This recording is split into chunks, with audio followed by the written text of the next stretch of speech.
Zurück beim Sat.1 Schnarchexperiment. Wir sind heute hier, weil André ein Schnarchproblem hat.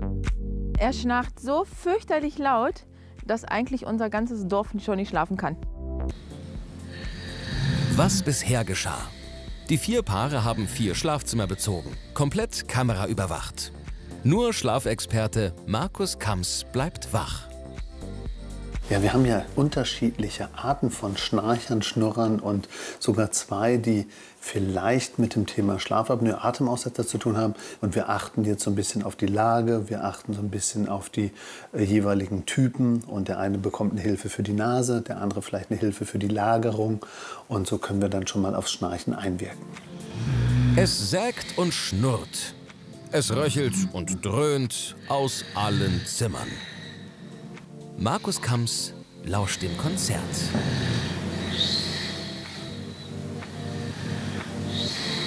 Aber da geht es ja schon richtig los. Wir hören jetzt ja schon was. Und jetzt werden wir beobachten, jetzt wird es ja wahrscheinlich immer intensiver. Und jetzt kommt gleich Dein Ernst? die erste Meckerei. Da kommt schon der Ellenbogen. Warum musst du denn hier so Kanone, dass ich wach werde, wenn du mich gleich schreist? Mach mich doch nicht so an. So. Bist du bescheuert? Hast du das gehört? Nee, das kannst du gar nicht hören. Ja, wenn du mich anschaust, Dann dreh dich jetzt sofort um. Wohin denn? Da auf die andere Seite. Das ist der Kampf. Dreh dich um, dreh dich um. Ja, also, aber jetzt wird natürlich das Schnarchen nicht mehr so groß sein, wenn er in die Seitenlage geht. Geh einmal zum Experten.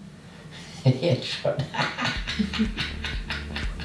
Und wie schnorchelt es nebenan? Die Melanie und der Wolfgang. Aber beim Wolfgang ist es so ein leiseres Schnarchen. Jetzt kommt so ein bisschen wieder so Geräusche aus dem Mund.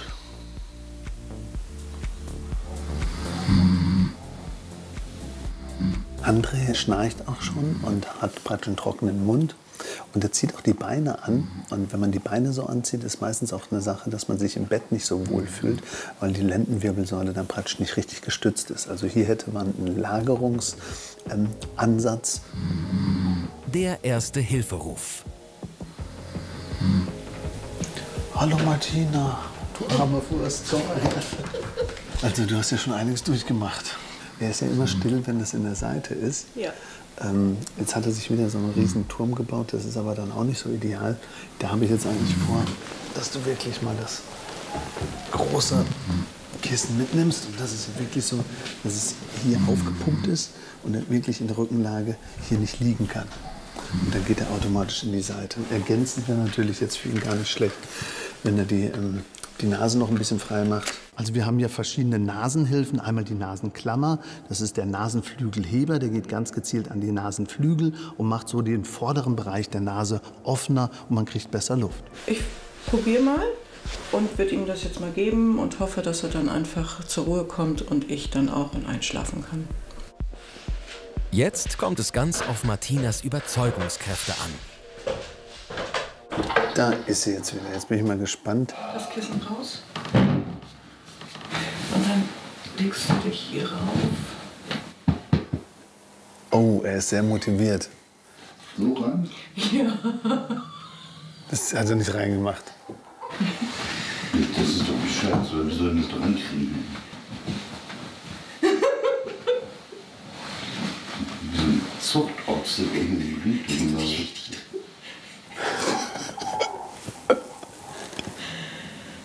Scheiß aus. Jetzt macht zumindest die Nase auf. Ja, das ist ja Sinn der Sache. Aha, hat gesagt, zumindest ist die Nase auf. Bei André und Martina ist ja so, wir haben jetzt André das Kissen gegeben, was in der Rückenlage unbequem ist und in der Seitenlage kann er jetzt gut liegen und liegt stabiler und hat zusätzlich noch ein Element für die Nase. Das müsste eigentlich ganz gut klappen. Nicht so bei Daniela. Aus allen Träumen gerissen, während Kevin selig schnorchelt. Ich halte es nicht mehr aus. Er schnarcht so laut. Hallo Daniela, grüß dich. Setz dich doch zu mir. Ja. Da ist dein Minne.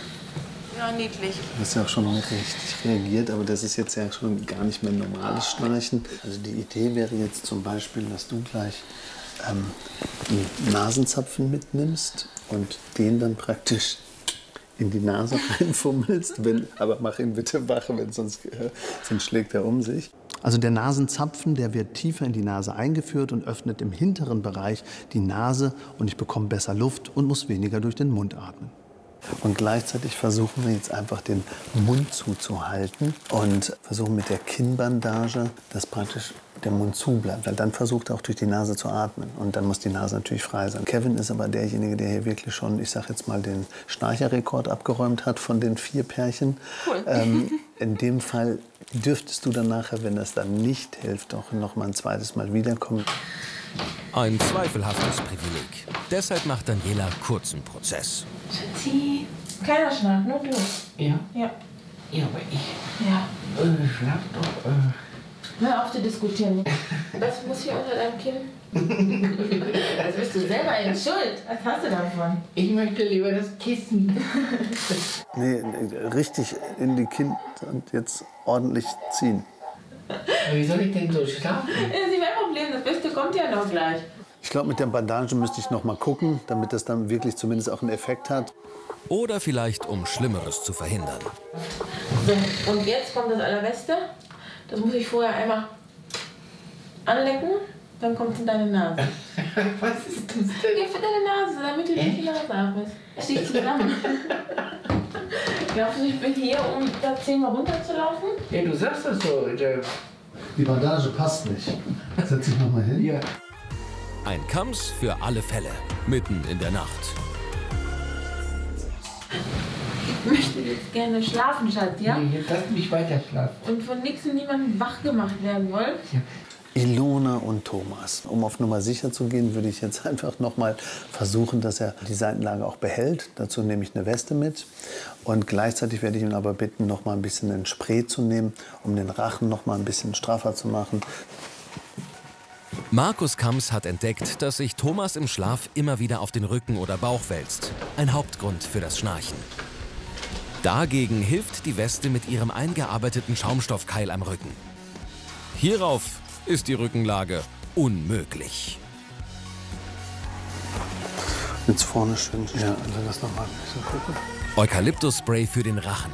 Das strafft die Muskulatur im Hals. Fertig für die zweite Schlafrunde. Seitenlage. Und jetzt kannst du auch nicht mehr in den Rücken. Gute Nacht. Bei Ilona und Thomas ist jetzt gerade sichtbar, dass die Weste funktioniert. Er bleibt auf der Seite. Hier funktioniert sie jetzt gerade perfekt und jetzt ist auch Ruhe.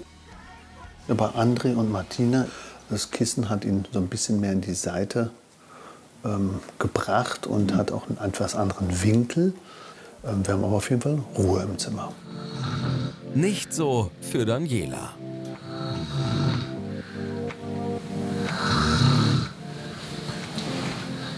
Schatz, kannst du dich mal auf die Seite drehen? Oh, ich kriege immer einen Herzinfarkt. Ja, ich auch hier. Und Das ist ja jetzt auch unglaublich, Zeit. dass du immer noch mit so einem Ding da schnarchst, ey.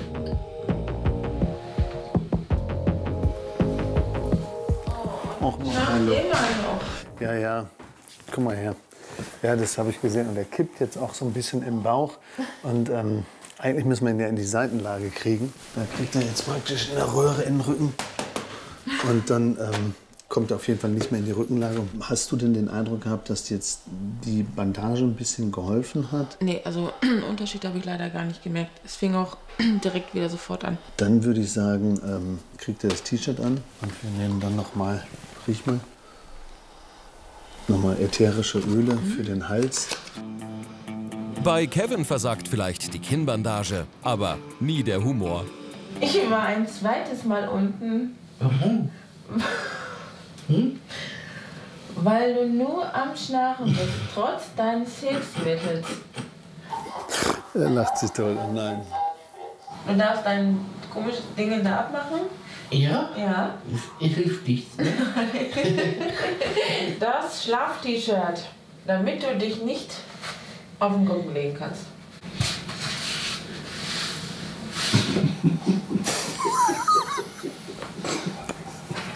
Was müsst ihr jetzt machen? Du musst es dir 3-mal in den Rachen sprühen.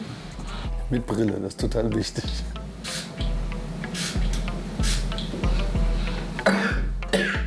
Jetzt kann ich definitiv nicht mehr schlafen und auch nicht mehr schnarchen. Jetzt leg dich doch mal einmal auf den Rücken. Wenn das so einfach wäre.